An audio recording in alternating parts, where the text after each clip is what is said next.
लेकिन 25 इंटरव्यूज देके मैं जितना फ्रस्ट्रेट हुआ था हाँ। उतना अगर दूसरा कोई बंदा होता तो वो छोड़ देता।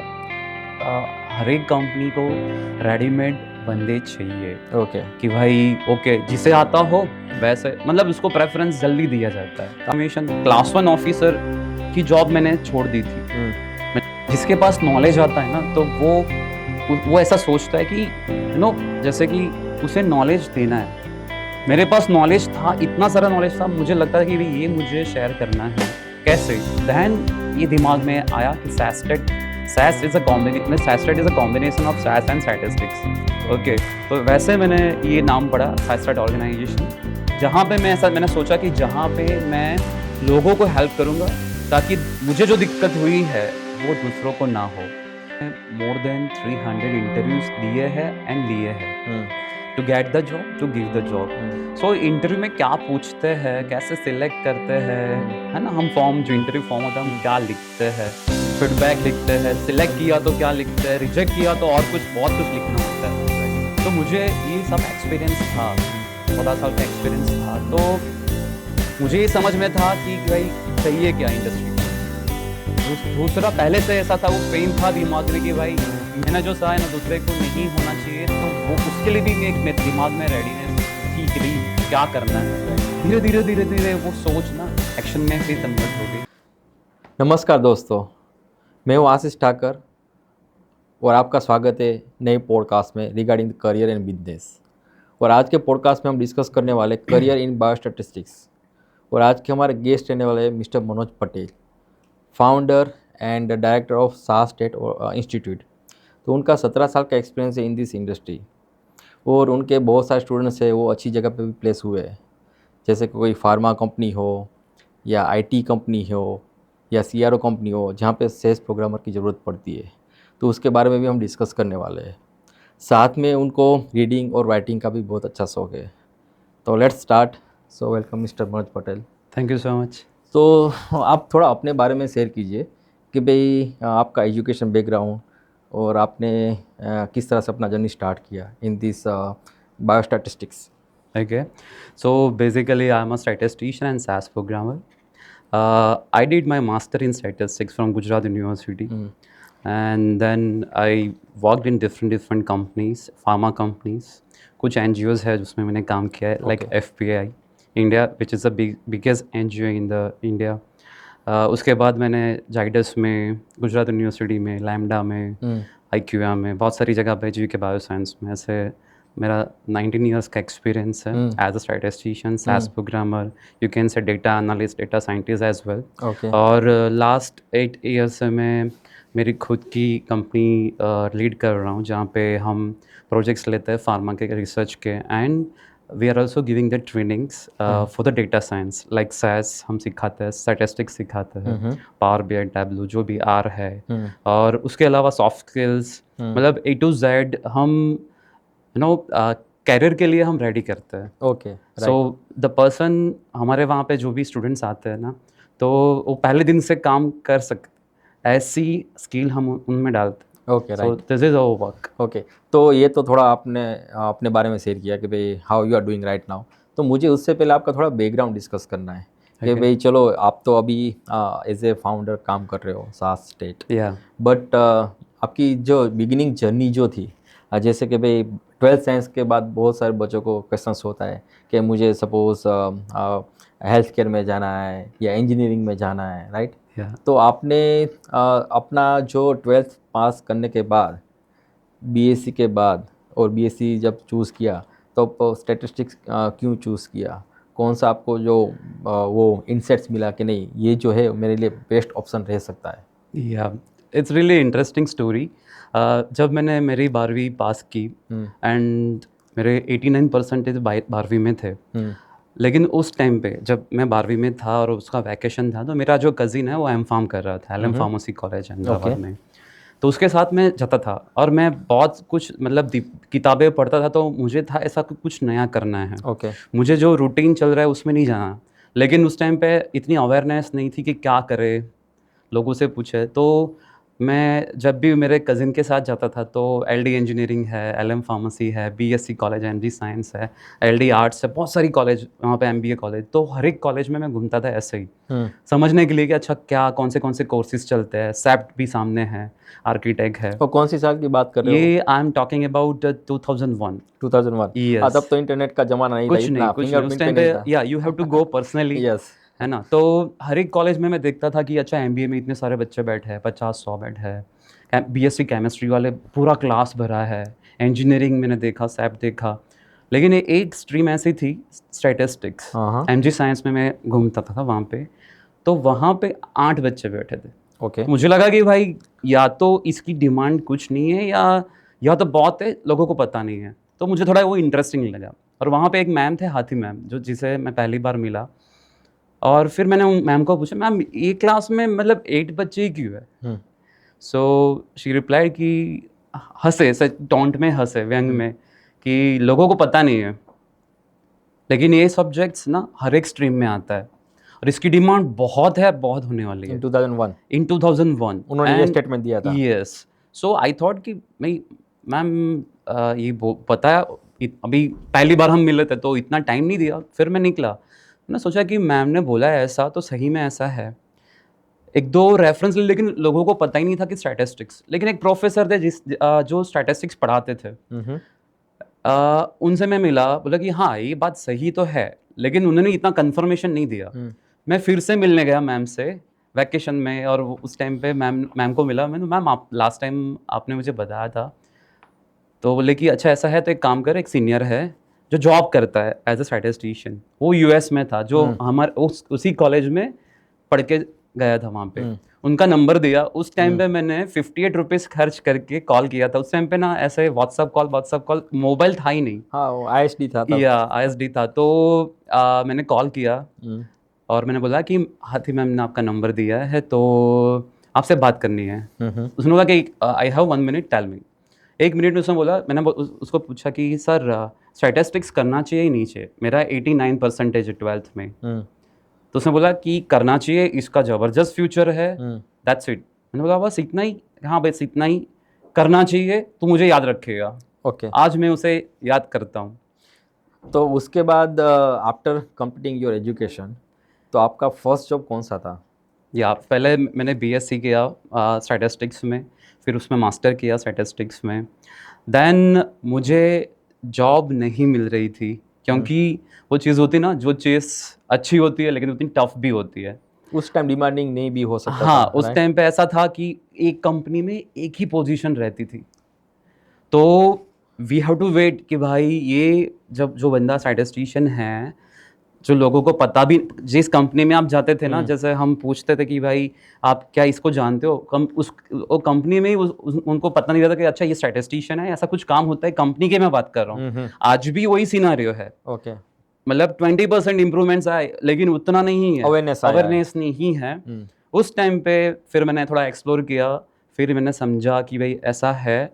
लेकिन वो जॉब पाते, मतलब लेने के लिए मुझे 1.5 साल लगा। तो बाय दैट टाइम मैंने टीचिंग स्टार्ट किया गुजरात यूनिवर्सिटी में एज अ लेक्चरर। ओके।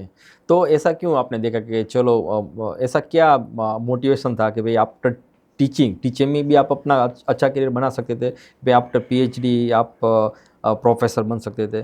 तो ऐसा क्या दिमाग में आया कि आपने सोचा कि नहीं अभी मुझे इंडस्ट्री में जाना है? यस। तो मैंने 1.5 साल पढ़ाया यूनिवर्सिटी में, और तब पहले मैं पढ़ता था और फिर मैं पढ़ाता था। देन आई रियलाइज, वो एक टच होता है ना, सब्जेक्ट का टच मुझे मिला कि भाई ये तो अमेजिंग सब्जेक्ट्स है। I can say it's a बाप ऑफ ऑल सब्जेक्ट्स। ओके। जैसे if you want to be a doctor, you must learn statistics. Okay. If you want to be a engineer, you must learn statistics. If you want to be a MBA, you must learn आते ही है statistics के बिना। Pharma में pharmacy आपको करना है तो statistics आएगा, क्योंकि ड्रग सेफ है, इफेक्टिव है, वो कौन बताएगा, है ना। डॉक्टर क्या इन्वेंट करते हैं, लेकिन वो ड्रग फाइनली स्टडी पास है, ट्रायल ओके है, नो है, वो स्टैटिस्टिशियन बताता है। डेटा पे कैलकुलेशन करके उसका एंड रिजल्ट। कांग्रेस आएगी या बीजेपी आएगी, ये पोल जो होता है ना, which is the like better, Covaxin या कोविशील्ड, तो स्टैटिस्टिशियन ये सारी चीज़ें बताता है, prediction. So based on the data management and prediction, तो यही पावर है। And now days data science is really booming. तो स्टैटिस्टिक्स उस टाइम पे मुझे प्रैक्टिकल एप्लीकेशंस करनी थी। कॉलेजेस में हम पढ़ाते थे, लेकिन एक जो फिक्स कोर्स रहता है वो हम पढ़ाते थे। कंपनी में जाके मुझे इतना समझ में आने वाला था कि भी कंपनी में जाऊंगा तो मुझे प्रैक्टिकल एप्लीकेशंस करने मिलेगी स्टैटिस्टिक्स रियल टर्म्स में। मैंने 10 साल तक स्टैटिस्टिक्स में मैंने डेफिनेशंस, जो बेसिक चीज़ें आती हैं ना, जैसे हमारे में कॉन्फिडेंस इंटरवल, उसकी डेफिनेशन मैंने 10 साल तक मैंने खुद अपडेट की है। ओके। तो statistics is like a two sided sword. अगर आपने अच्छे से हैंडल नहीं किया तो you will be injured, okay. है ना। So statistics is really very interesting. And see, ये एक ही सब्जेक्ट है जो हर एक स्ट्रीम में, आर्ट्स कॉमर्स साइंस में है। ऐसा कोई सब्जेक्ट नहीं है लाइक इंग्लिश लैंग्वेज है, लेकिन सब्जेक्ट स्टैटिस्टिक्स ऐसा है कि जो हर एक स्ट्रीम में आता है। राइट। तो इंडस्ट्री में आपका फर्स्ट जॉब कौन सी कंपनी में था? क्या वो सिनारियो क्या था? कितना हार्ड था उस टाइम? या टेक्निकल जॉब जो मेरी थी वो जाइडस रिसर्च सेंटर में थी ऐसे एज अ स्टैटिस्टिशियन। लेकिन उसके पहले मैंने 25 इंटरव्यूज़ दिए थे जहाँ पे मैं फेल हुआ था। जब मैंने वहाँ पे इंटरव्यू दिया, उसके पहले 25 इंटरव्यूज़ में मैं इसलिए फेल हुआ कि इंडस्ट्री का जो एक्सपेक्टेशंस है और मैं जो पढ़ा था बीएससी एमएससी में, वो टोटली डिफरेंट है। There is a huge gap between academic and industry. अभी तो ऐसा वन और है। टू एग्जांपल या कि वो डिफरेंस क्या था कि आपने सपोज 25 इंटरव्यू दिया तो आपको कौन से दो गैप्स लगे को आपको कैचअप करना था to get into the industry? Yeah I want to give an example. जैसे हम एक चाय की चेन स्टार्ट करने जा रहे हैं, ठीक है, और हमें ऐसे लोग चाहिए जो चाय बना सके, ठीक है। हम ऐसे पेपर मैट देंगे कि भाई जिसे चाय बनानी आती हो वैसे लोग हमें चाहिए। हम इंटरव्यू में पूछेंगे कि भाई अच्छा बताओ आपके बारे में, कोई होम साइंस वाला है, कोई होटल मैनेजमेंट वाला है, वो बोलेगा सर मुझे ये आता है, पनीर टिक्का आता है, मुझे भाजी पाव आता है। हम क्या पूछेंगे कि भाई आपको चाय बनानी आती है?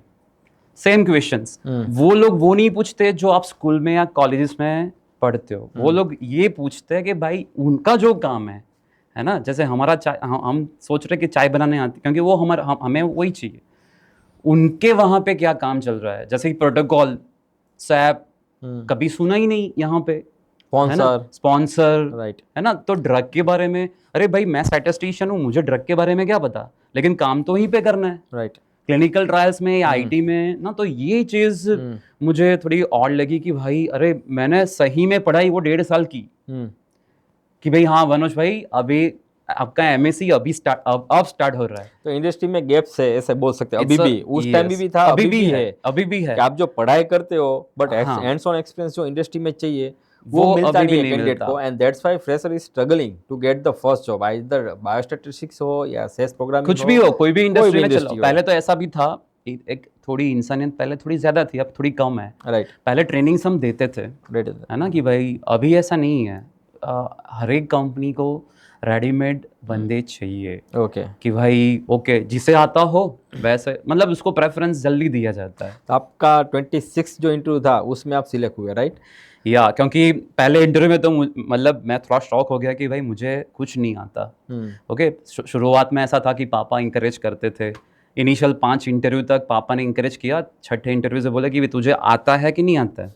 इतने साल जब मैंने पैसे इन्वेस्ट किया है, तो फिर 10वें इंटरव्यू तक मेरा भाई भी मुझे सपोर्ट करता था। 15 इंटरव्यू तक मेरी मॉम मुझे इस्त्री करके देती थी। 20वें इंटरव्यू तक मेरी वाइफ ने भी इस्त्री करना छोड़ दिया था कि भाई रहने दो, वैसे भी आपका सिलेक्शन तो नहीं होने वाला है ना। तो it was very tough time. नहीं तो वो मोटिवेशन किया था, सब लोगों ने थोड़ा सपोर्ट कम किया, but what was the motivation कि नहीं मुझे इंडस्ट्री में जाना है and I have to crack the interview? एक चीज़ मुझे भरोसा थी कि जो मैंने रिसर्च किया था कि स्टैटिस्टिक्स की इम्पोर्टेंस है और आएगी। प्रिडिक्शन, देखो यही तो इम्पोर्टेंस है प्रिडिक्शन का। हम सोचते हैं ना कि यूएस हमसे आगे है, यूके हमसे आगे, लंदन हमसे आगे है ना। Why? Because they are giving importance for the prediction, prevention. हम क्या बिलीव करते हैं? क्योर में बिलीव करते हैं कि डिसीज हो गया, उसके बाद क्योर कैसे करेंगे। वो लोग किस पे बिलीव करते हैं? प्रिवेंशन पे, है ना। तो प्रिडिक्शन अगर आपका, देखो आपको अगर बड़ा बंदा बनना है, बड़ा आदमी बनना है ना, तो आपको 5 साल के बाद क्या होगा आप सोचो। इस हमारे इंडिया में या कहीं पे भी कौन सी इंडस्ट्री, कौन से लोग आगे रहते हैं, builder, I am also in construction, that's why, because of that reason कि उन्हें ना 10 साल के बाद ये एरिया कैसा बनेगा वो उनको पता रहता है। हमें लगता है कि भाई उज्जड़ है, यहाँ पे कुछ नहीं है, मैदान है, लेकिन वो बड़ा शहर बनाते हैं। वैसे statistician based on the data, based on the data and applications, based on the data and science, वो उस पे प्रिडिक्शन लगाता है कि भाई ये ऐसा होगा, रिजल्ट इसका ऐसा तो आएगा। पहले जॉब में डिफिकल्टी लेवल कोई था कि भाई चलो आपका हैंड्स ऑन एक्सपीरियंस नहीं था और आपको सीखना भी था, आपने चलो क्रैक तो कर लिया इन द इंटू 26, या बट वो डिफिकल्टी लेवल क्या था और उसको किस तरह से आपने हैंडल किया? डिफिकल्टी लेवल तो बहुत था, बिकॉज हम, क्योंकि देखो ये सब्जेक्ट ऐसा है कि क्या जैसे- सीखना पड़ा स्पेसिफिक टू द पॉइंट कि आपको सीखना क्या पड़ा वहाँ पे? पूरा स्टैटिस्टिक्स फिर से सीखना पड़ा। ओके। ओके, बेसिक आता था। हाँ। जैसे कि आप स्टैटिस्टिशियन हो, और जैसे मैं जो कंपनी में गया वहाँ पे भी वो लोग, उनको इतना पता नहीं, क्योंकि वो डॉक्टर है, वेटरनरी है ना, वो फ्लैबोटॉमिस्ट है, सीआरसी है, तो वो लोग पूछते कि अच्छा स्टैटिस्टिशियन तो आप हो। हमें स्टडी के बारे में नहीं पता था, प्रोटोकॉल के बारे में नहीं पता था, डिजाइन के बारे में, क्लिनिकल रिसर्च का मुझे सी नहीं आता था, है ना, कैसे नेक्रोप्सी होती है, टॉक्सिकोलॉजी, फार्माकोलॉजी, बीएबी, ट्रायल्स, ये सारे, ऑन्कोलॉजी क्या है भाई, मैं तो स्टैटिस्टिशियन हूँ। तो वो लोग मुझे पूछते थे कि भाई ये क्या है, मैं बोला कि सर मुझे तो नहीं पता, मुझे स्टैटिस्टिक्स आता है, लेकिन डोमेन नॉलेज वो तो नहीं पता कि आप स्टैटिस्टिशियन, आप बताओ। सो फिर मैंने धीरे धीरे खुद से, उस टाइम पे तो ऐसा था कि भाई इतना यूट्यूब, गूगल इतना नहीं था, तो आपको साइबर कैफे में जाना होता था। राइट। ओके, तो वहां पे जाके मैंने सीखा धीरे पढ़ाई धीरे किया। धीरे, सीनियर से मिलने के लिए भी ना, you have to go request them कि भाई उन्होंने मुझे, आई वांट टू से, जयपरी करके एक हमारे सीनियर थे, हाँ। उन्होंने मुझे बहुत हेल्प की, उन्होंने बुक दी कि ये बुक आप रिफर करना, तो उस तरह से आपने प्रिपरेशन किया। फिर हमने ऐसे Okay. प्रिपरेशन। राइट। तो ये आपकी जो फर्स्ट कंपनी जाइडस आपने बोला, यस, उसके बाद आपने अभी तक की जो journey before you started Yeah. As a managing director and founder of Yeah. State institute, उससे पहले आपने कितनी कंपनियों में काम किया Yeah. और आपका रोल क्या था वहाँ पे? जाइडस रिसर्च सेंटर में आई वाज अ स्टैटिस्टिशियन, हाँ, बट हाँ। It was pre clinical. Preclinical. मेरा एक नसीब भी रहा है, और आपने जैसे बताया कि वो कौन सी चीज़ थी, है ना, अगर आप में शिद्दत हो, एक बोला ना परसिस्टेंसी हो, Yes. और कॉन्फिडेंस हो, पैशन हो कि भाई passion. मुझे इसमें ही जाना है, राइट। है ना। मेरे बहुत सारे दोस्त थे जिसने एमआर की जॉब ले ली थी, वो मेरे घर पे आते थे तो मेरे पापा बोले कि भाई ये 20,000 कमा रहा है, तू क्या कर रहा है ना। Right. बहुत सारे लोग ऐसे थे जो टीचिंग में भी अच्छा खासा कमा रहे थे, लेकिन मैंने 1.5 साल उसी के लिए वेट किया, अपना थोड़ा Passion को खर्चा follow. निकालने के लिए, थोड़ा 2-3 हज़ार कमाता था साइड में ऐसे जस्ट टीचिंग करके, लेकिन पैशन उसमें था कि भाई इसी में ही जाना है, वो करके दिखाना है। सो दिस इज द रीज़न कि भाई उसमें गए, और स्टैटिस्टिशियन एज ए मैं ज्वाइन हुआ। फिर उसके बाद मैंने दूसरी कंपनी कौन सी थी? मैंने लैम्बडा ज्वाइन किया वहाँ पे एज अ स्टैटिस्टिशियन। Okay. हर एक जगह पे स्टैटिस्टिशियन, तो लेकिन लेमड़ा में बीएबी स्टडी था या पूरा सिटी था? Pharmacokinetic, dynamic, behaviour study, bioequivalence, availability and phase 1 studies. So बहुत सारी स्टडी वहाँ पे, मोर देन 1000 स्टडी मैंने एक्सप्लोर की होगी। ओके। वहाँ पे जूनियर, सीनियर, लीडर, मतलब बहुत सारी चीज़ें मैंने वहाँ पे सीखी। उसके बाद I join as a GVK bioscience. उस टाइम पे अहमदाबाद, तो वहाँ पे मैंने regulatory dealing as a manager and statistics department में लीड करता था, वहाँ पे करता था। तो वहाँ पे बहुत कुछ मुझे regulatory point of view, QA point of view, मैंने बहुत अच्छा खासा एक्सपोजर लिया।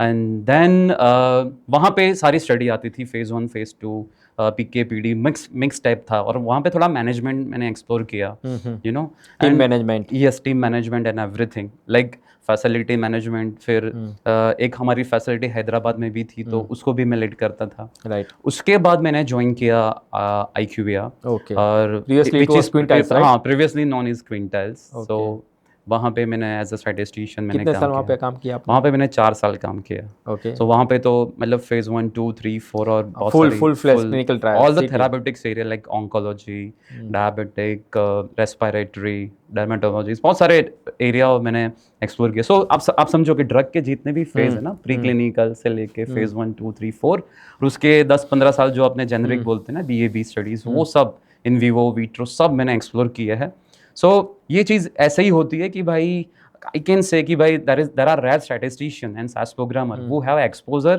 of this all the phases जिसने Preclinical preclinical में plus- BA/BE में और core clinical trial में थोड़ा काम मुझे किया ये जानना है कि भाई प्री क्लिनिकल में BA/BE स्टडी आती है, Yes. ओके, उसके बाद जो फुल में सिटी में फेज 1 to फेज 4 आती है क्लिनिकल ट्रायल में, Yes. ओके। तो मुझे आप ये शेयर करो कि भाई प्री क्लिनिकल में BA/BE स्टडी क्या क्या क्या होती change? है, Yeah. और फुल जो क्लिनिकल ट्रायल होती है फेज 1 to फेज 4, Yes. वो क्या होता है, डिफरेंस क्या होता है मेजर? Yes. देखो as a statistician when you are doing job in preclinical तो आपको ना बेसिकली एनिमल हैंडलिंग वाला मतलब जो जो भी स्टडी होती है वो एनिमल्स पे होती है। एनिमल पे ट्रायल होती है। Yes, जैसे माइस है, रेट है, डॉग है, और वहाँ पे सैंपल साइज बहुत कम रहती है। वहाँ पे आपको टॉक्सिकोलॉजी ड्रग मतलब इनिशियल लेवल पे ड्रग कितनी टॉक्सिक है, कितनी सेफ है, एंड डोज कौन सा हम करेंगे, 10 मिलीग्राम लेंगे, 20 से 30, वो बेसिक्स हम LD50 उसको बोलते हैं, राइट। ओके। लिथल डोज कितना है वो फाइन करता है, मतलब basic safety, tolerability, PK and PD. तो एक चीज बेसिक वहाँ पे हम फाइंड करते, तो वो अच्छा मुझे एक्सपोजर मिला। मतलब वहाँ पे सेफ्टी, फार्माकोलॉजी, जीनोटॉक्सिसिटी, मतलब बहुत सारे अच्छे अच्छे एरिया है जो एनिमल्स पे हम देखते हैं। वहाँ पे एक बेसिक्स आपका ड्रग अपने एक बेसिक लेवल पे अपने रिसर्च कर लिया, Right. फिर उसके आई थिंक 10% पे हम डोज रिड्यूस करके हम फर्स्ट इन ह्यूमंस मतलब फेज 1 में एंटर करते हैं। That is core clinical trial तो जिसको हम बोलते BA/BE जो वहाँ पे सक्सेसफुल हो जाता है डेटा, Yes. भाई डेटा अभी हैं। सक्सेसफुल है, फेज 1 तब ये ह्यूमन पे ट्रायल स्टार्ट यस, होती है। First in humans, that's why we are saying first in humans. Okay. Phase 1 Phase थोड़े 100 सब्जेक्ट्स पे मान लो अप्रोक्सीमेट, फिर फेज 2 में 200-500, फिर 1000 ऐसे, एंड देन फेज 4 में पोस्ट मार्केट सर्वेलेंस, Okay. मतलब मार्केट में ड्रग चली गई, फिर भी हम उस पर रिसर्च कर रहे हैं कि भाई क्या है, मतलब क्या कुछ हो रहा है, अगर ऐसा कुछ हो रहा है तो हम ड्रग वापस भी ले लेते हैं, ऐसा होता है। उसके 10-15 साल बाद जब, क्योंकि जिसने ये ड्रग ढूंढी है इन्वेस्टिगेशनल न्यू ड्रग, तो जो फार्मा कंपनी ने उस ड्रग पे 200-500 करोड़ का इन्वेस्टमेंट होता है भाई, right. फेज 1, 2, 3, 4 खत्म करने में, क्योंकि वहाँ पे कोर क्लिनिकल ट्रायल्स होता है। उसके 10-15 साल तक उसको पैटेंट रहती है। उसके 15 साल बाद बहुत सारी कंपनीज वैसी ड्रग इक्वालिटी प्रूव करके मार्केट में वो ड्रग बेच सकते हैं, लेकिन उनको उतना खर्चा नहीं करना होता 200-500 करोड़ का, वो 2-5 करोड़ में हो जाता है। That's why it is known as generic, और इसीलिए वो सस्ती रहती है, which is known as bioavailability and bioequivalence. So ये डिफरेंस है प्रीक्लिनिकल में, और ये बायोबिलिटी, बायोइक्विवेलेंस कितने 10-15 साल के बाद हम ह्यूमंस पे करते हैं। जस्ट उसमें हमें पूरा रिसर्च नहीं करना, फेज 1, 2, 3, 4 जो रिसर्च होके आई है, जैसे कोवैक्सीन मान लो, वैक्सीन है अभी, वो उसका रिसर्च हो चुका है, अभी हमें वैसी ही वैक्सीन थोड़ा सस्ते में बनानी है, तो मैं क्या करूँगा, सेम ड्रग मैं प्रूव कर दूंगा कि मेरी वैक्सीन कोवैक्सीन जितनी ही इफेक्टिव है, एंड मतलब उसे हम BA/BE बोलते हैं, बायोबिलिटी एंड बायोइक्विवेलेंस। सो उसमें थोड़े कम खर्चे में, तो जेनरिक ड्रग आपने सुना होगा ना कि मार्केट में क्यों सस्ती मिलती है, जेनरिक मेडिसिन वो 80 रुपए में होती है, ये 8 रुपए में होती है, बिकॉज यहाँ पे 1 करोड़ का ही खर्चा हुआ है भाई, वहाँ पे 80 करोड़ का हुआ है। रिसर्च में जहाँ पे ज़्यादा खर्चा होता है, yes, that's why it is costing high, और Yes. जेनरिक में रिसर्च में खर्चा नहीं होता है, वो अवेलेबल मार्केट में है और आपको रीलॉन्च करना है, यस, राइट। मुझे ये जानना है कि भाई चलो ये तो आपने इतना काम किया वहाँ पे, बट उसके बाद IQVIA से लास्ट आपने कंपनी छोड़ के अपना खुद का बिजनेस स्टार्ट किया, और वो स्टार्ट किया आपने सेस्टेट, राइट। तो ऐसा क्यों आपने सोचा कि नहीं, now you have to left the job और आपको ट्रेनिंग इंस्टीट्यूट स्टार्ट करना है, तो वो दिमाग में कैसा है? क्योंकि आप अपना कंपनी भी खोल सकते हैं जहाँ पे आप स्टडी जो है वो ले सकते थे, Yes. और वहाँ पे काम कर सकते, बट इंस्टेड ऑफ दैट आपने ऐसा सोचा कि नहीं, मुझे ट्रेनिंग इंस्टीट्यूट स्टार्ट करना है।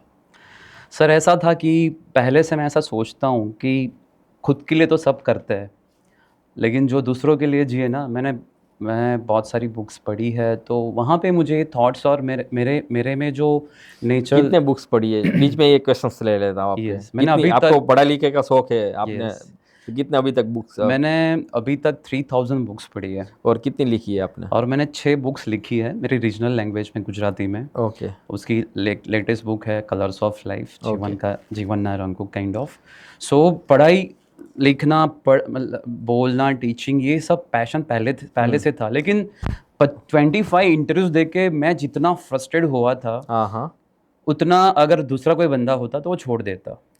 डेफिनेटली हो Definitely, सकता है, हाँ। प्रोबेबिलिटी हो सकती है। और घर से भी इतना फ्रस्ट्रेशन आ रहा था, मेरी शादी भी हो गई थी। हाँ हाँ तो इनिशियली मुझे ऐसा लगा कि भाई कैसे करेंगे, लेकिन मुझे था कि ये ही करना है।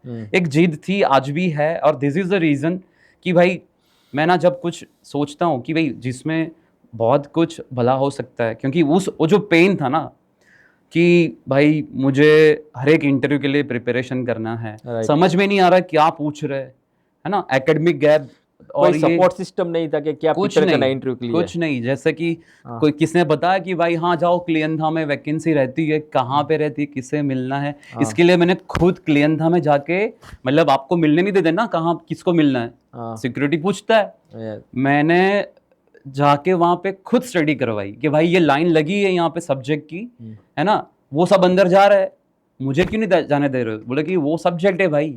तब तो समझ में आया कि इसे सब्जेक्ट बोलते हैं। Okay. तो मैं भी सब्जेक्ट बन गया। दूसरे दिन 3 बजे उठ के वहाँ पे लाइन में खड़ा रह गया और फिर 2-3 दिन वहाँ पे स्टडी करवाई। आज भी याद है, मोंटेलोकास 10 मिलीग्राम टैबलेट की एक स्टडी थी। हाँ, आपने खुद पार्टिसिपेट मैंने खुद पार्टिसिपेट किया और मैंने लोगों को क्वेश्चन पूछ के इतना परेशान कर दिया था कि भाई आप कौन हो, मतलब ऐसा कि बोल ओके। तो ये पेन, तो इस वजह से आपने ये हाँ, सोचा कि नहीं, मैंने सोचा कि भाई जो पेन मैंने सहा है, हाँ तो जो भी फ्रेशर्स है हाँ उनको वो पेन सहन ना करना पड़े। उनको मैं एक रेडीमेड एटमॉस्फेयर या एक स्पेस वहाँ पे दूँ जहाँ पे वो ये सारी चीज़ें, बिकॉज मैंने जॉब करी ना, तो जहाँ पे मेरी जॉब करी मैंने रॉक किया है हर एक चीज़। और जॉब में भी ऐसा नहीं होता कि खाली पढ़ाई से आप आगे जाते हो। Ethical politics, team spirit, hard work, मतलब ये सारी चीज़ें मुझ में थी, है ना। एक चीज़ होती है, मगर जैसे कि एक एग्जांपल दो, आपके पास पैसे आ गए, ठीक है, तो लोग क्या करते हैं, पैसे दिखाते हैं, गाड़ी लाएंगे, बंगला खरीदेंगे, ये करेंगे। जिसके पास नॉलेज आता है ना, तो वो ऐसा सोचता है कि जैसे कि उसे नॉलेज देना है। मेरे पास नॉलेज था, इतना सारा नॉलेज था, मुझे लगता था कि भाई ये मुझे शेयर करना है। कैसे? देन ये दिमाग में आया कि SAS is a combination of SAS and statistics.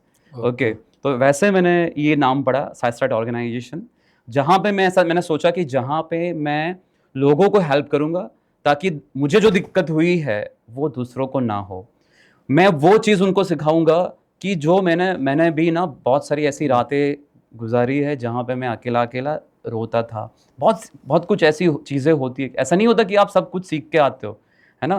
Pre clinical में अलग होता है, BAB में अलग होता है, फेज़ 1 फेज़ 2 वाली स्टडी में अलग होता है। तो हर एक टाइम पे मैं उस आग में तपाऊं और फिर जाके यहाँ पे जाके सोना बने हैं।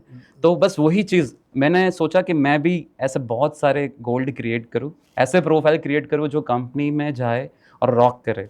ओके, तो आगे हम डिस्कस करेंगे, बट उससे पहले मुझे ये जानना है कि भाई आप ट्रेनिंग क्या देते हो उस SAS में, किस तरह से स्टूडेंट को प्रिपेयर करते हो फॉर द इंडस्ट्री रेडी? देखो, क्योंकि आपका इंडस्ट्री एक्सपीरियंस है, तो that's is helping a lot, right? Till date ना मैंने मोर देन 300 इंटरव्यूज दिए हैं एंड लिए हैं to get the job, to give the job. So interview में क्या पूछते हैं, कैसे सिलेक्ट करते हैं, है ना, हम फॉर्म जो इंटरव्यू फॉर्म होता है हम क्या लिखते हैं, फीडबैक लिखते हैं, सिलेक्ट किया तो क्या लिखते हैं, रिजेक्ट किया तो और कुछ बहुत कुछ लिखना होता है, राइट। तो मुझे ये सब एक्सपीरियंस था, 14 साल का एक्सपीरियंस था। तो मुझे ये समझ में था कि भाई चाहिए क्या इंडस्ट्री को।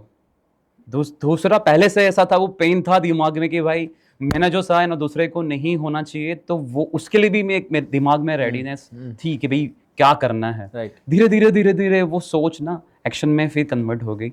इसीलिए हम किसी प्रोफाइल को हम ऐसा, मेरा एक कंसेप्ट है कि काम आता है ना तो काम मिलेगा, है ना, कि ऐसा नहीं है कि अगर आप फ्रेशर हो तो आज ऐसा नहीं है कि भाई आप चले गए तो 1-2 मॉड्यूल सीख लिए, आपने 2 चीज़ सीख ली और आपको जॉब मिल जाएगी। आज बहुत कुछ इंडस्ट्री मांगती है। ओके, तो हम सपोज आपको ना है कोई सवाल पूछे इंग्लिश में और फिर उसका आंसर देना, तो ये पूरी प्रोसेस में टाइम लगता था। तो इंटरव्यू में तो 30 मिनट से 1 आवर में पूरा ये हो जाता। हम वो सॉफ्ट स्किल से तैयार करते हैं उसको, फिर टेक्निकल जितनी भी चीज जरूरी है, जैसे आप if you want to be a clinical SAS programmer statistician, तो हम डोमेन नॉलेज सिखाते हैं जिसकी मैंने बात की, कोर बेसिक जो है वो बेसिक्स, सेस प्रोग्रामिंग आप सिखाते हाँ हो, सास सिखाते हैं, प्लस ये नॉन जो इम्पोर्टेंट स्किल है, टेक्निकल स्किल तो है पर नॉन टेक्निकल स्किल है, वो भी हम सिखाते हैं, एसेंशियल कौन से सवाल पूछे गए इंटरव्यू में, कैसे बैठना है, कौन मतलब कैसे आपका ड्रेसिंग भी होना चाहिए, Right. टेक्निकल क्वेश्चंस कितने आएंगे, डोमेन नॉलेज जैसे कि क्लिनिकल रिसर्च का भी नॉलेज हम सिखाते हैं, हम ट्रायल में क्या क्या होता है, प्रोटोकॉल क्या होता है, सैप क्या होता है, मोक्शल क्या होता है, everything.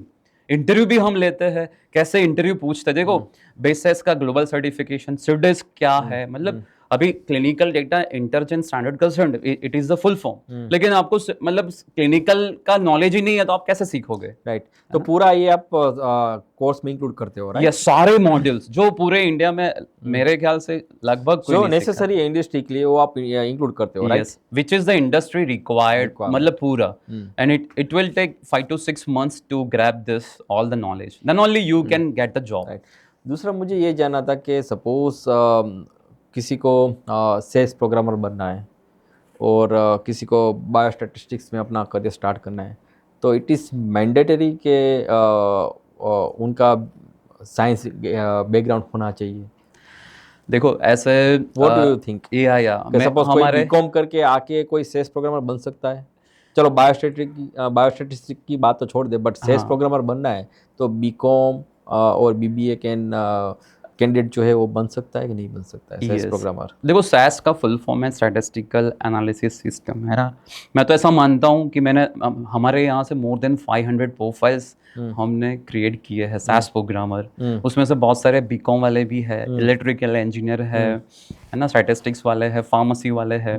So there is no any bound कि भाई आपने बीकॉम किया है तो नहीं कर सकते, या आपने इंजीनियरिंग किया है तो नहीं कर सकते। आपका ऑब्जर्वेशन क्या था कि जो साइंस वाले नहीं बट जो बीकॉम वाले उन लोगों ने सेल्स प्रोग्रामिंग जो सीखा, तो what's your feedback on that part?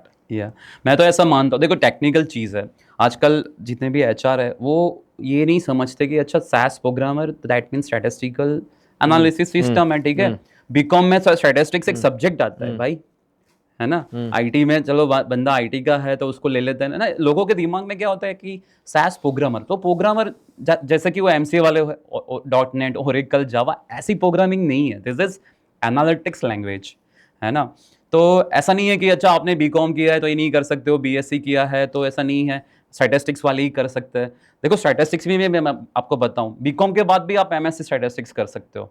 Even professionals हो, आप CRO में जॉब करते हो, IT में जॉब करते हो, and if you want to switch, if you want to become a statistician, ऐसा नहीं है कि आप नहीं बन सकते।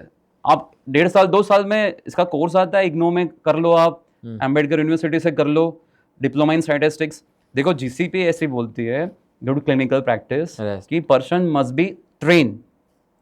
तो अगर आपके पास कोई BSc वाली डिग्री है और उसके बाद आप जॉब ड्यूरिंग द जॉब, मतलब मान लो आप QA में हो, QC में हो, CDM में हो, है ना, एनालिटिकल में हो, और आपको स्विच करना है स्टैटिस्टिक्स में, तो आप कर सकते हो। आप एक डिप्लोमा कर लो स्टैटिस्टिक्स का, वही सबमिट कर लो, और हैंड्स ऑन एक्सपीरियंस नॉलेज होना चाहिए, डोमेन नॉलेज होना चाहिए, टेक्निकल नॉलेज होना चाहिए। That's it. प्रोग्रामर बन के आप फाइनेंस में जाओ तो फाइनेंस का डोमेन नॉलेज होना चाहिए, हेल्थ केयर में जाओ तो हेल्थ केयर का डोमेन नॉलेज होना चाहिए, रिसर्च में जाओ तो BA स्टडी क्या होती है, उसके बाद काम आना चाहिए, इन शॉर्ट काम आना चाहिए। देखो अभी मैं आपको बताऊं, आपको पता भी रहेगा हमारी एजुकेशन पॉलिसी चेंज हो रही है।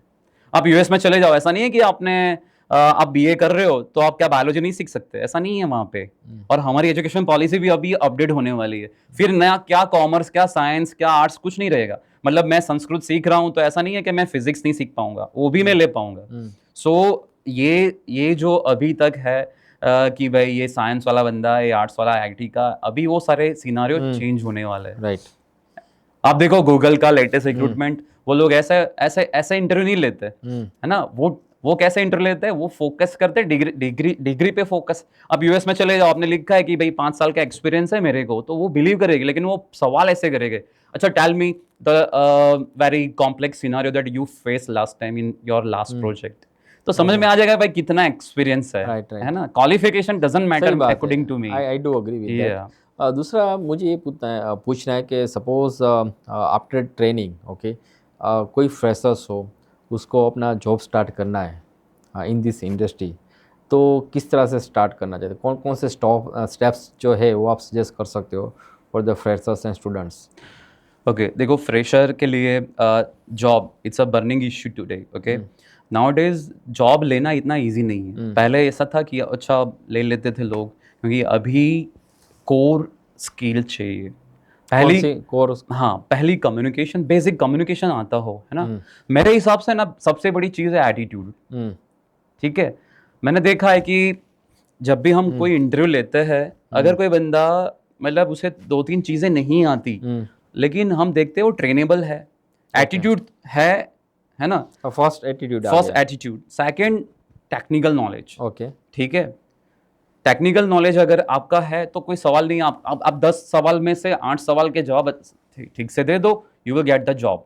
ओके, तो first attitude, the second technical knowledge, domain knowledge. See statistician हो आप, ठीक है, सास प्रोग्रामर हो, ठीक है, लेकिन डोमेन कौन से डोमेन में जा रहे हो। और देखो सैस करके ऐसा नहीं है कि आप फार्मा डोमेन में जा रहे हो, क्लिनिकल डोमेन में जा रहे हो। सबसे अच्छा सैस ना फिनेंस में यूज होता है, आईटी में भी यूज होता है। तो वो डोमेन नॉलेज भी आपको चाहिए। बैंक में भी you can be a statistician, सास प्रोग्रामर। तो वहां पे बैंक के फार्मा में जाओगे तो पेशेंट का डेटा आएगा, यहाँ पे जाओगे तो कस्टमर का डेटा ही आएगा भाई। हाँ, सही बात है। सो टेक्निकल नॉलेज आपको चाहिए कि भाई हाँ, उनको बेसिक चीज लोग क्या करते हैं, बहुत कुछ सीख लेते हैं, है ना। मास्टर ऑफ आप टारगेट करो कि आप कौन सी इंडस्ट्री में जाना है। हाँ, स्पेसिफिक डोमेन नॉलेज होना चाहिए। लोग क्या कर, मुझे ये भी सीखना है, ये भी सीखना है, ये भी, ऐसा नहीं। मतलब एक बेसिक चीज है जो बेसिक रिक्वायर्ड, मतलब 10 चीजें हैं तो 10 सीख लो, 15 सीखने की जरूरत नहीं है, लेकिन 10 अच्छी होनी चाहिए। एज ए फ्रेशर्स जितना सीखना हो इतना सीखो। हाँ, फॉर इंडस्ट्री और काम सीखो। देखो आपने 2-3 मॉड्यूल सीख लिए, 2-3 सब्जेक्ट सीख लिए, लेकिन वो नहीं, अल्टीमेटली काम आना चाहिए। इंटरव्यू में आपको लगता है कि भाई जैसे सास प्रोग्रामर को स्यूडिस के बारे में पूछा जाता है, उनको पूछा जाता है कि टेबल आता है, लिस्टिंग आता है ना, एसडीटीएम आता है। स्टैटिस्टिशियन को सारी चीजें पूछते कि अच्छा आपको पता है कि एनोवा कैसे यूज होता है, टीटीएस कैसे यूज होता है, कभी किया है ऐसे ये। सो बेसिक चीज के साथ साथ काम अगर आता, क्योंकि देखो इंडस्ट्री की आज की रिक्वायरमेंट हम सोचते हैं कि भाई ये फ्रेशर है, आप उसको वो सवाल क्यों पूछ रहे हो, लेकिन पूछते हैं भाई, सॉरी टू से, लेकिन ये नहीं पूछना चाहिए, लेकिन पूछते हैं। क्योंकि देखो वो भी एक नेचुरल चीज है। मेरे पास 5 बंदे सामने बैठे हैं, मुझे एक अच्छा बंदा रेडीमेड मिल रहा है, तो मैं क्यों फ्रेशर को लूं, और फ्रेशर के भाव में, राइट, है ना। तो हम वही ट्रेनिंग देते हैं, और इसी तरह से मुझे ऐसा लग रहा है कि हर एक बंदे को ऐसे ही खुद को तैयार करना चाहिए, काम सीखना चाहिए, ultimately at the end of the day. दूसरा मुझे ये टेक्निकल जो डिस्कस हो रहा है, तो साथ में मुझे ये भी पूछना है, तो चलो सेल्स प्रोग्रामिंग तो आ गया, ओके, ये सॉफ्टवेयर है, बट उसके साथ अभी कौन कौन से एडिशनल जो सॉफ्टवेयर है या प्रोग्रामिंग लैंग्वेज है वो इन डिमांड है फॉर द बायोस्टैटिस्टिशियन? ओके, जैसे कि आप फार्मा इंडस्ट्री में जा रहे हो तो सैस मस्ट है। ओके, मेरे ख्याल से बहुत सारी ओजीडी मतलब ऑफिस ऑफ जेनरिक ड्रग्स, मतलब हमारे जो पब्लिकेशंस है उसमें सैस के कोड लिखे हुए हैं कि आपको ये यहाँ पे प्रॉक मिक्स करना है, यहाँ पे प्रॉक जीएलएम करना है, ठीक है। तो मतलब वो तो है। उसके साथ साथ अगर आपको करना है, फार्मा इंडस्ट्री में बात कर रहा हूँ, तो अभी धीरे धीरे एक ओपन सोर्स है आर, तो आप उसको एक्सप्लोर कर सकते हो। उसका भी रीजन यही है कि भाई वो ओपन सोर्स है, सैस इज वेरी कॉस्टली है ना, तो because of that reason company सोचती है कि भाई थोड़ा ये भी हम बजट इश्यू हो तो आप आर यूज करके, जैसे उसमें ऐसा होता है कि प्रोडक्शन प्रोग्रामर और क्यूसी प्रोग्रामर होता है, मतलब जो आउटपुट प्रोडक्शन प्रोग्रामर बनाता है वो ही वैसा ही क्यूसी। तो क्या मतलब ऐसी स्ट्रेटेजी कंपनी सोचती है कि भाई प्रोडक्शन है ना वो हम आर से करें और उसका क्यूसी सैस से करे, ओके, या प्रोडक्शन सैस से करे, क्यूसी आर से करे, तो हाफ बजट उसका, जैसे कि 1 करोड़ खर्चा हो रहा है तो 50 लाख में खत्म हो जाएगा। इसलिए अभी आर, इसलिए धीरे धीरे आर। लेकिन देखो जैसे सिटीज को 10-15 साल लगे फाइनलाइज होने में, तो आर अभी मतलब अभी वो बच्चा है, लेकिन उसको टाइम लगेगा, 10-15 साल लगेंगे, but definitely it will take some place. लेकिन उसका मीनिंग ये नहीं है कि सैस बंद हो जाएगा, उसका मीनिंग ये है सैस तो रहेगा ही रहेगा, लेकिन थोड़ा कॉस्ट कटिंग में या उस हिसाब से आर भी आएगा। तो वर्किंग प्रोफेशनल जो है फ्रेशर्स, उनको एक नया लैंग्वेज भी सीखना पड़ेगा। Yes yes yes. बीच में आपने सी डिस्क बोला, तो उसके बारे में थोड़ा हाई लेवल ओवरव्यू दे दो, वो क्या होता है? देखो सिडिस में एक स्टैंडर्ड है ना, clinical data interchange standard consortium. देखो मैं एक सिंपल बात आपको बताऊं, जैसे ये सीडी प्लेयर आता है ना, सीडी MP3 गाने सुनने के लिए मैंने आपको दी, ठीक है, आप घर पे गए, आपके सीडी प्लेयर में आपने लगाया, आप मुझे फोन कर रहे हो, मनोज भाई ये तो सीडी मेरे प्लेयर में आ ही नहीं रही है, राइट, है ना, मैंने आपको पेन ड्राइव दी, आपने लगाई पेन ड्राइव आपके लैपटॉप में, बोले कि सर ये इसमें क्यों नहीं आ रही है। ऐसा कभी हुआ है? नहीं होता, क्योंकि एक यूनिफॉर्म है, स्टैंडर्ड है कि भाई ये इसकी साइज ऐसी ही रहेगी, है ना। वैसे सिडिस भी एक स्टैंडर्ड है, जैसे एसटीडीएम, पहली बात है एसटीडीएम, उसमें एसटीडीएम आता है, स्टडी डेटा डायरेक्शन मॉडल, ठीक है। तो बहुत सारे बेसिकली ये रिक्वायरमेंट है यूएसएफडीए एंड जापान, ठीक है। अभी तो ऑलमोस्ट सारी रेगुलेटरी ईयू की भी है, हाँ, तो अभी सारी रेगुलेटरी अभी ये एक्सपेक्ट करती है कि आपका डेटा सिडिस में हो। क्यों हो, मैं आपको मैं सब, उससे हमारा cost, efficiency, approval process, review process एकदम इजी हो जाता है। क्यों? बहुत सारी कंपनीज ना अपने रिसर्च करके, ट्रायल करके भेजते रिव्यूअर के लिए, ठीक है, वहां से रिव्यू होके आएगा और फिर हमें अप्रूवल मिलेगा, है ना। अभी मान लो कोई कंपनी है, एक्स कंपनी है, वो आप पेशेंट का नाम लेके पेशेंट आईडी, कोई दूसरी मतलब न्यूजीलैंड में कोई कंपनी है, वो सब्जेक्ट लिख रहा है, हम आईडी लिखते हैं, रिव्यूअर कंफ्यूज हो जाएगा भाई पेशेंट आईडी, तो उसने बोल दिया कि सबको एक ही लिखना है, क्या, यू सब्जेक्ट है, that's it, right. Adverse event start date है तो कोई AEST लिखेगा, कोई उसने बोल दिया AESTDTC लिखना है भाई, राइट, है ना, तो यूनिफॉर्म हो गया सब। अब आपने मान लो ये गाइडलाइन पढ़ ली कि कौन सी चीज कैसे लिखनी है, कौन से डोमेन में कौन सी चीज, कौन सा वेरिएबल कैसे लिखना है, कैरेक्टर न्यूमेरिक में आएगा कैसे, अभी फॉर्मेट समझ लो। आज जैसे डेट है, जस्ट फॉर एग्जांपल कि मान लो कि 28 सितंबर है, ठीक है, तो कोई बोलेगा सितंबर 28, कोई 28 सितंबर बोलेगा, कोई यूनिफॉर्म, हाँ, तो फॉर्मेट भी यूनिफॉर्म, एक स्टैंडर्ड हो गया, तो पूरी कंट्री, कोई भी कंट्री इरिस्पेक्टिव, ये स्टैंडर्ड है, स्टैंडर्ड है, ऐसे ही लिखना है, उसको आपको फॉलो करना है। रिव्यूअर को भी पता है कि ऐसे ही ऐसे ही आएगा, आपको भी पता है, हर एक कंपनी को पता है, तो काम इजी हो गया, आपके लिए भी काम इजी हो गया कि इसको ऐसे ही लिखना है। तो एसटीडीएम, विच इज नॉन एज एसटीडीएम, तो आपको आपका डेटा उसमें कन्वर्ट करना है, राइट। तो इससे क्या होगा, टाइम बचेगा, कॉस्ट कटिंग, रिव्यू प्रोसेस भी डाउन हो जाएगा, तो फटाफट ड्रग मार्केट में आएगी। It's a noble cause, so it's a really required thing. Adam क्या है, one step before table, summary निकालनी है ना, तो रेडीमेड चीजें एडम देता है कि जैसे कि एज कैटेगरी मुझे ढूंढनी है कि भाई 30 से 40 वाले कितने हैं, 40 से 50 वाले कितने हैं, 60 से 80 वाले कितने हैं।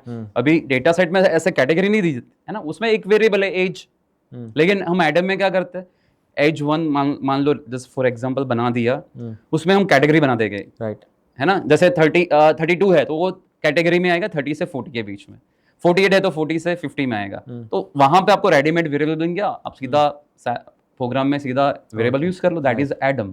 इतना इजी आपको कोई एक्सप्लेन नहीं करवेगा, राइट। दूसरा मुझे ये जानना है कि अभी के टाइम में एआई का तो बहुत ही अभी इनोवेशन चल रहा है, ऑटोमेशन चल रहा है, एजेंट बन रहे हैं, तो उसका कोई इम्पेक्ट, अब बायोस्टैटिस्टिक्स जो है ये करियर है, ओके, या डिपार्टमेंट जो बोल रहे हैं, उसमें कोई इम्पेक्ट आने वाला है कि भाई what's you think about the AI impact? देखो जितना मैंने रिसर्च किया है, last time I went to US for specific to attend this workshop like AI impact on the clinical trials. So एक चीज़ है कि देखो कुछ चीज़ नहीं आती है ना, हमारे शास्त्रों में लिखा है परिवर्तन संसार का नियम है ना। अगर आप परिवर्तित हो जाते हो तो आपके लिए अच्छा है, राइट, है ना। तो मैं भी यही बताता हूँ कि भाई AI will replace the human but AI will not replace the human वो नो AI, है ना। दूसरी बात है कि AI से बहुत कुछ चीजें अच्छी भी होने वाली है। हमारा प्रोडक्शन बढ़ेगा, है ना। जो मोनोटोनस काम है, जो इजी काम है वो AI कर लेगा, लेकिन जहाँ पे दिमाग लगाना है वो AI नहीं कर पाएगा, राइट, ओके। तो AI से थोड़ी इम्पैक्ट आएगी, लेकिन सामने उसके एडवांटेजेस भी है, तो we need to focus on that, okay. हमें वो डरना नहीं है कि AI आ रहा है तो क्या अच्छा ये हमारी जॉब खा जाएगा। अरे भाई AI अगर पावरफुल है तो आप AI की टीम में चले जाओ ना भाई, हाँ आप सीख लो। AI is nothing, see artificial intelligence, AI means what, artificial intelligence. हमारे पास नेचुरल इंटेलिजेंस है, मतलब कुदरती बुद्धि। आर्टिफिशियल इंटेलिजेंस कृत्रिम बुद्धि है, हमने ही बनाया है। तो हमें उसे सिखाना है। तो स्टैटिस्टिशियन, तो स्टैटिस्टिक्स इज अ बेस है, डेटा। ओके, डेटा जैसे अभी डेटा साइंस बूमिंग है, तो data science is nothing but science of data. हम डेटा सेंटर में ही रहेगा, तो स्टैटिस्टिशियन के लिए वो चीज़ खतरे वाली नहीं है, उल्टा उसकी डिमांड बढ़ेगी।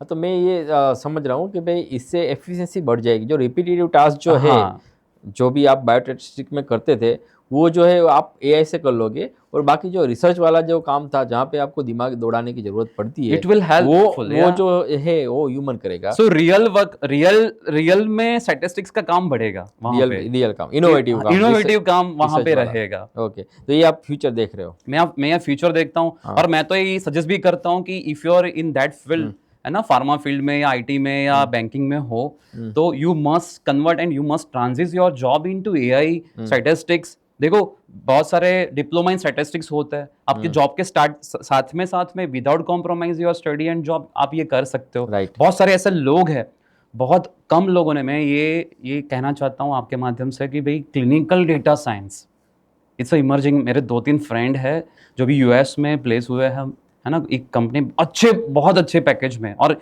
बड़ी बड़ी कंपनी क्लिनिकल डेटा साइंटिस्ट अभी रिक्रूट कर रही है। क्यों? कंसेप्ट क्या है? पहले ऐसा था कि अच्छा हमारी स्टडी फेज 1 में है, अभी फेज 2 में ले जानी है कि नहीं, है ना। तो ऑनर क्या एक मीटिंग करेगा, बड़े बड़े जो लोग हैं, डायरेक्टर है, वीपी, उनके साथ, तो वो लोग डिसीजन लेते थे। अभी ना decision based on the domain knowledge, clinical data का नॉलेज होना चाहिए, मींस स्टैटिस्टिक्स का, and science means applications and science. मतलब आपको जैसे 1-2 एप्लीकेशन आती है, SAS आता है, आर आता है, तो यू कैन चेक कि अच्छा आपका डेटा क्या कहना चाहता है और क्या होगा। है ना, बहुत कुछ मेथड्स उसमें आती है, बूटस्ट्रैपिंग जैसी। मतलब 10 सब्जेक्ट्स का डेटा है तो आप 30 सब्जेक्ट्स का डेटा बना सकते हो, उसके ऊपर आप प्रेडिक्शन कर सकते हो। ये इम्पैक्ट आप जो देख रहे हो in the coming years. In the coming years, तो हमें सीखना चाहिए एआई। Right. और अच्छे, मतलब आपका काम मोर प्रिसीशन होगा, मोर एक्यूरेट होगा। ओके, समझ गया। दूसरा हम लास्ट एक हम करेंगे rapid fire round.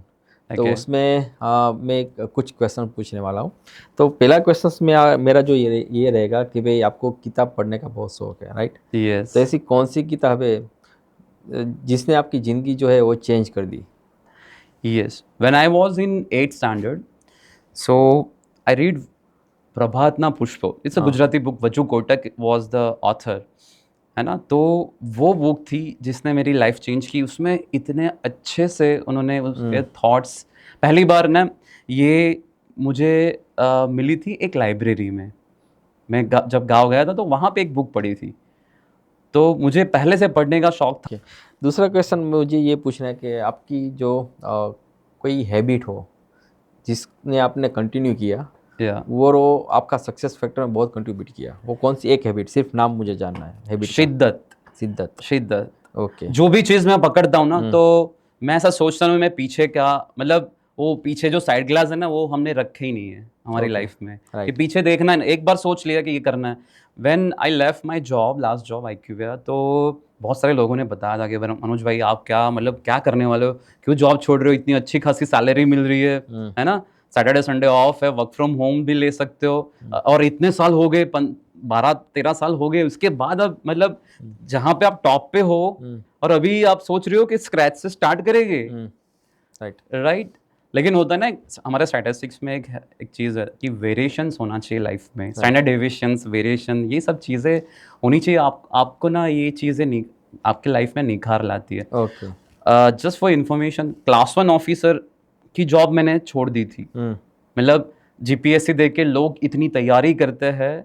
I was getting direct job, deputy director in statistics in Gujarat government. लेकिन बस एक चीज़ यही थी कि भाई कुछ ऐसा करना है ना, कि वो जॉब इसीलिए मैंने छोड़ी कि भाई मुझे कुछ ऐसा करना था। एंड ये शिद्दत से आता है और पॉजिटिव एटीट्यूड से आता है, क्योंकि बहुत चैलेंजेस इतनी थी कि मैंने स्टार्ट किया और कोरोना भी आ गया।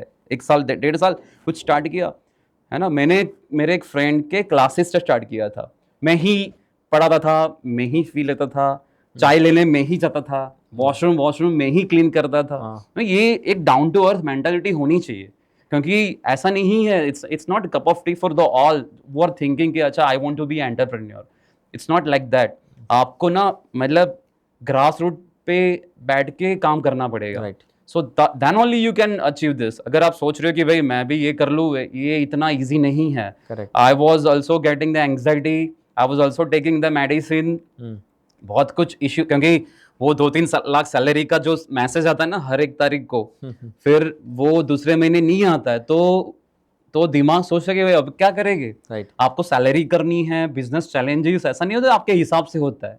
तो ये सब चीजें मैटर करती है. अगर आप बायोस्टैटिस्टिशियन नहीं होते तो कौन सा करियर में होते? डेफिनेटली मैं डायरेक्टर होता, फिल्म डायरेक्टर होता. ओके. लास्ट मुझे ये पूछना है कि भाई एनी टिप्स और एडवाइस आप कोई वर्किंग प्रोफेशनल या फ्रेशर्स दोनों के लिए शेयर करना चाहते हो, वेरी स्पेसिफिक. या देखो, फ्रेशर के लिए मैं एक ही चीज बताऊं कि जो पेशेंस, पॉइंट्स वाइज कि ये Yeah. पॉइंट उनको याद रखना है. या पेशेंस रखना है, और मतलब पकड़ के रखना है.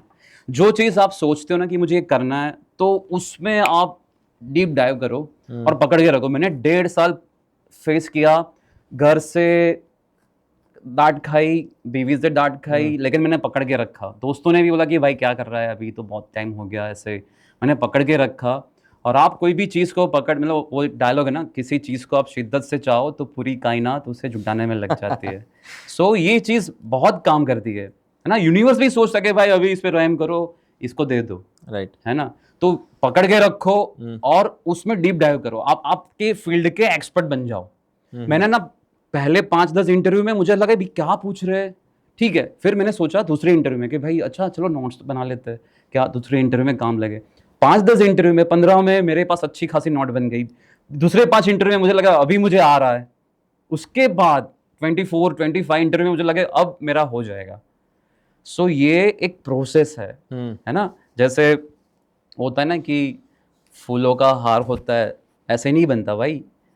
वो सुई ना अंदर से, उसका दिल तोड़ के अंदर से निकलती है, तब जाके एक हार बनता है. राइट. सोना तपता है तब जाके चमकता है. ऐसे ही कोई चीज़ नहीं बनती. तो you have to go through this process, है ना, कि इसमें से निकलना है, कि ये सब चीज़ें करनी है. तो शिद्दत और पॉजिटिव एटीट्यूड. देखो, ये दिक्कतें तो आएगी, ऐसा नहीं है कि नहीं आएगी, है ना. वो आएगी, क्योंकि जिंदगी में ये चीज़, क्योंकि देखो मरने के बाद ना आप बॉडी को टच करो, उसको मारो, कुछ दर्द होता है? नहीं होता है. आप जिंदा हो या जी रहे हो तो तकलीफ तो उसमें आएगी, लेकिन उसमें से आपको रास्ते निकालने, राइट, है ना. तो ये चीज़, एटीट्यूड ये रखो. टेक्निकल नॉलेज उसी चीज़, जिस चीज़ में आप जा रहे हो वो अच्छे से ले लो. मतलब मैं 20-20 किलोमीटर चल के, क्योंकि उस टाइम पे ऐसा कंपनी ढूंढता था, नहीं कोई कंपनी बन रही है. मैं एग्जांपल दूं कि एक CRO बन रहा था, वहाँ पे वो फर्नीचर का काम कर रहे हैं, तो मैं उसको उसके नंबर ले रहा था कि भाई कब कंपनी बनेगी, है ना. तो तू मुझे बताना, तो मैं फिर से यहाँ पे आऊँगा, किसी को पूछूंगा भी कि स्टैटिस्टिक्स में या इसमें वैकेंसी है कि नहीं है. ऐसा तो ये शिद्दत होनी तो चाहिए. पैशनेट, हार्ड वर्क और 100% डेडिकेशन, पूरा सीखो. राइट. और मैं गारंटी के साथ कहता हूँ कि किसी चीज में आप मतलब 2 साल दे दो, 2 साल शिद्दत से, वो चीज आपको मिलेगी. Right. और ना मिले ना तो मेरे पास आना, मैं दिला दूंगा. 2 साल शिद्दत से दो बस. Okay. Because I have this experience कि भाई ये ऐसे ही काम करता है. पहले मैंने सोचा कि अच्छा मेरी सैलरी ये होनी चाहिए. मेरी सैलरी अच्छा 20,000 थी, तो अभी 50,000 हो सकती है. तो मैंने बिलीव इन योर सेल्फ, तो 50,000 हो गई. तो मुझे ऐसा लगा कि भाई नहीं कुछ मतलब गड़बड़ है. ऐसे ये तो मैंने ऐसे ही सोच लिया होगा. फिर बोला कि अभी 50 की ना 90 होनी चाहिए. तो 1 साल में मैंने टारगेट रखा था, 9 महीने में हो गई. फिर मैंने सोच समझ के सोचता था कि भाई आप जो सोचते हो, हाँ, लेकिन उसके लिए क्या चाहिए? शिद्दत चाहिए. उसके पीछे आप डट जाओ तो यू विल गेट. तो this is for fresher. Experience के लिए मैं ये बता रहा हूँ कि भाई nowadays it's very competitive era. तो ऐसा नहीं है कि आप एक डोमेन सीख लिया, मतलब आप QA में हो, QC में हो, तो आप बस उसी डिपार्टमेंट तक सीमित रहते हो. ऐसा नहीं है. I have the knowledge of QC, CDM, PV. मतलब लिटरली मैं जाता हूँ, उनसे मिलता हूँ QC में कि क्या करते हो भाई, PV वाले क्या करते हैं, मेडिकल राइटिंग वाले क्या करते हैं. Then only you can become a superior. तो पूरा नॉलेज लो, सीनियर वर्किंग प्रोफेशनल को. एक डोमेन या एक डिपार्टमेंट तक सीमित मत रहो. कॉम्बो प्रोफाइल बनो. कॉम्बो, है ना. देखो रिसेशन में अगर किसी को निकालना है तो हम क्या सोचेंगे? जैसे मेरी कंपनी में तो मैं सोचता हूँ कि भाई इसे CDM आता है और इसे स्टैटिस्टिक्स भी आता है, इससे CRF एनोटेशन भी आता है, ये सब चीज़ें आती है, तो ऐसे लोग ज़्यादा टिकते हैं। ओके, आई थिंक ये बहुत ही यूज़फुल रहा आपका जो एडवाइस और टिप्स है। Yes. So I think that's a great discussion mister Manoj Patel. Thank you so and much, definitely ये जो पॉडकास्ट देख रहे हैं Yeah. इनके लिए बहुत ही यूज़फुल रहेगा। And thanks for your time and sharing your knowledge. Thank you Thanks so for much. inviting us, Ashish. Thank Yeah. You.